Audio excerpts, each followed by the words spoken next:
Hi and welcome. This video is part 2 of a series where I expose the plagiarism of the Quran. In part 1, I reviewed a poem in William Tisdale's book, The Original Sources of the Quran, and showed you evidence that Muhammad's Quran has plagiarized lines of poetry from the pre-Islamic poet Imrul Qayees. Muslims, of course, deny the charge Muhammad plagiarized from pre-Islamic poetry, so we need to look at the usual Muslim responses to this problem and refute each one. I will divide these Muslim claims and questions as external evidences and internal evidences. Let's deal with the external ones first.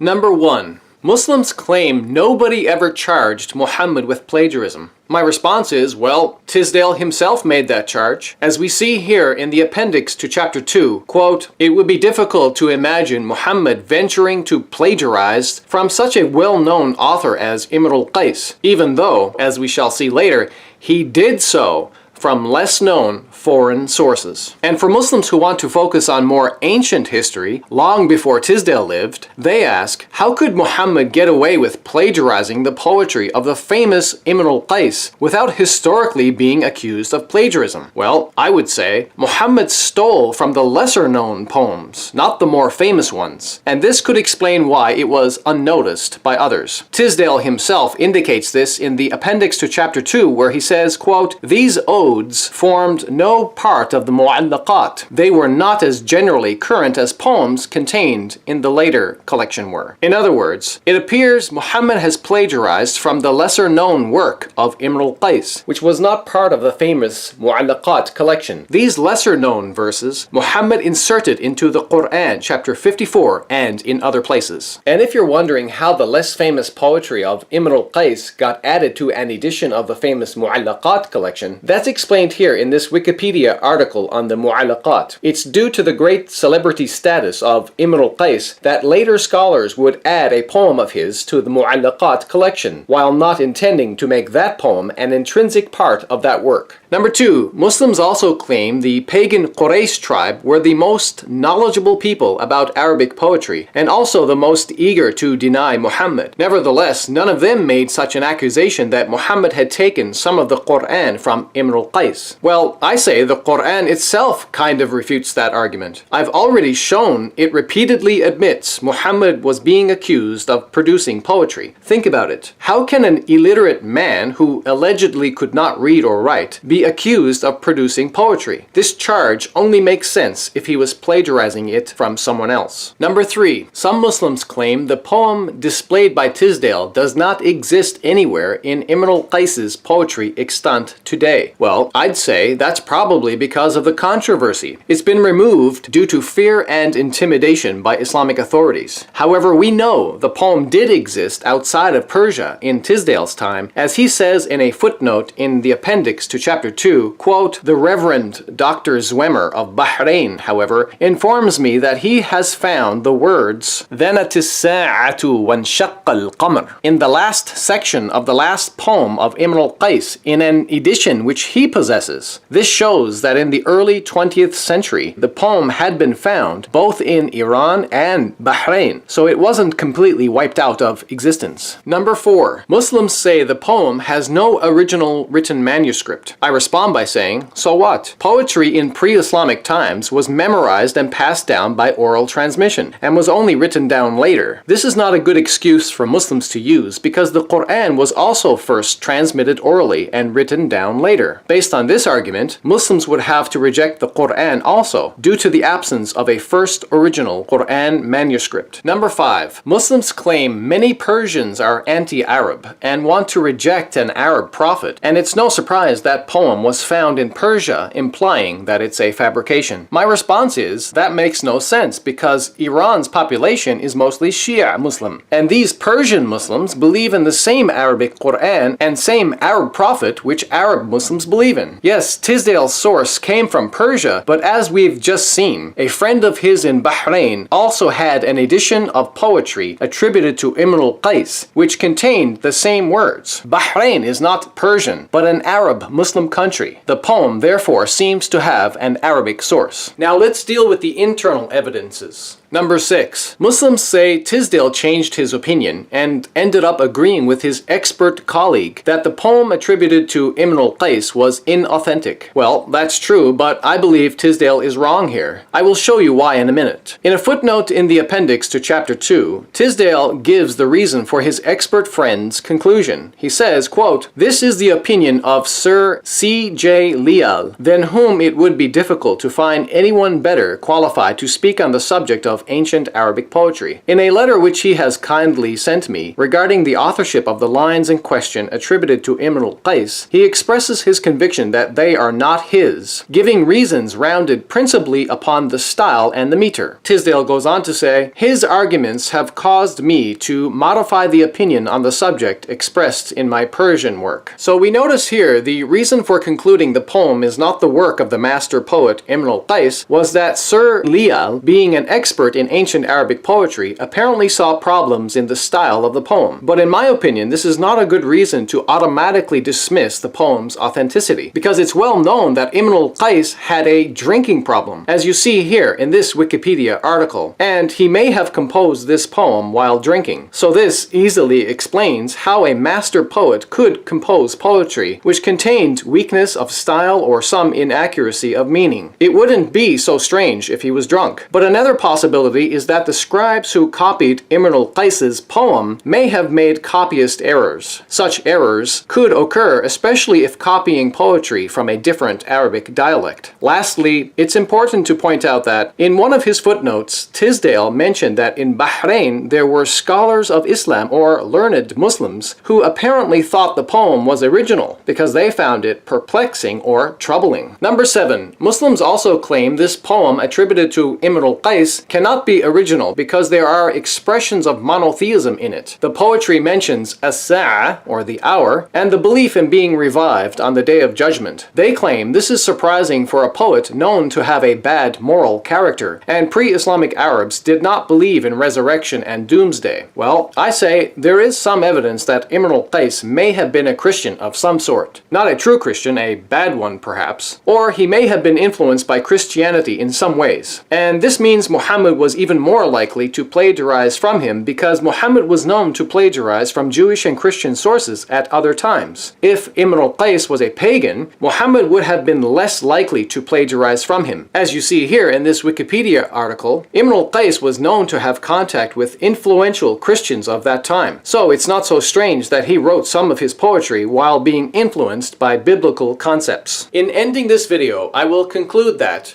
the idea that someone was brave enough to endanger their life to fake this poetry by using verses of the Quran in Iran, above all places, which is a Muslim country with strict Islamic laws and death penalties, is highly unlikely. Tisdall even agreed this is a possible legitimate conclusion because he wrote, quote, "On the one hand, it is difficult to suppose that at any time after the establishment of Islam, anyone would have the daring to parody the Quran by taking passages from it and applying them to the subject to which these lines of poetry refer." This is in his appendix to chapter 2. Yes, Tisdall did change his mind, but he admitted he saw some connection between these lines and the Quran. In the end, he seemed more unsure of himself rather than certain. I believe Tisdall was wrong in his final conclusion because he did not take into account the fact that Imrul Qayees had a serious drinking problem, and the reason why he could produce some low-quality poetry was because he was under the influence of alcohol. It would be absurd to believe that some unskilled Muslim poet wrote some poor-quality, nonsensical poetry while quoting verses from the Quran, and then falsely attribute that poem back to the pre-Islamic master poet Imrul Qayees. Such an assumption is utterly foolish, makes no sense, and cannot be maintained. Look, in this video I'm not making the claim the Quran can be classified as poetry, or that its style of recitation should match the style of recitation used for other poetry. But I am making the claim that the actual words, the actual content of Imrul Qayees's pre-Islamic poetry was taken by Muhammad and incorporated into the Quran, and these are in some cases verbatim, word for word exact matches, which is evidence Muhammad is guilty of plagiarism. So, finally, our last question is, why would Muhammad need to plagiarize poetry? Well, my theory is that in the early part of his so-called prophethood, In the Meccan period, which is when chapters 21, 37, 54, and 93 were revealed, most people didn't believe in Muhammad. So obviously his so-called linguistic miracle, the Quran verses or ayat, were not considered a big deal to most people. So Muhammad had to beautify the Quran with some nice poetry to make it more amazing and acceptable to people. This was achieved by plagiarism. Muhammad knew what he was doing. He knew the power and influence which poetry had upon 7th century Arabian society, and as you see here, this is evidenced by his assassinations of various poets who opposed him. Lastly, I will leave you Muslims with some Arabic recitation. It looks and sounds like the Quran, but it's actually Imrul Qayees' pre-Islamic poetry. This is meant to give you a better insight into how Imrul Qayees' pre-Islamic poetry became Muhammad's Quran. It all makes perfect sense now. دنت الساعة وانشق القمر عن بزاد صاد قلبي ونفر أخور قد خرت في أوصافه ناعس الطرف بعينه حور مر يوم العيد بي في زينة فرراني فتعاطى فعقر. Therefore, behold, I am against the prophets, saith the Lord, that steal my words every one from his neighbor. Behold, I am against the prophets, saith the Lord, that use their tongues and say, He saith. Behold, I am against them that prophesy false dreams, saith the Lord, and do tell them, and cause my people to err by their lies and by their lightness. Yet I sent them not, nor commanded them. Therefore they shall not profit this people at all, saith the Lord. And when this people, or the prophet, or the priest, shall ask thee, saying, What is the burden of the Lord? Thou shalt then say unto them, What burden? I will even forsake you, saith the Lord. Thanks for watching. Don't forget to like, subscribe, and click the notification bell so you won't miss future videos. Also, to support my work, please consider becoming a patron at patreon.com/don'tconverttoislam. Thank you, and may God our Father bless you in the name of Jesus Christ. Amen.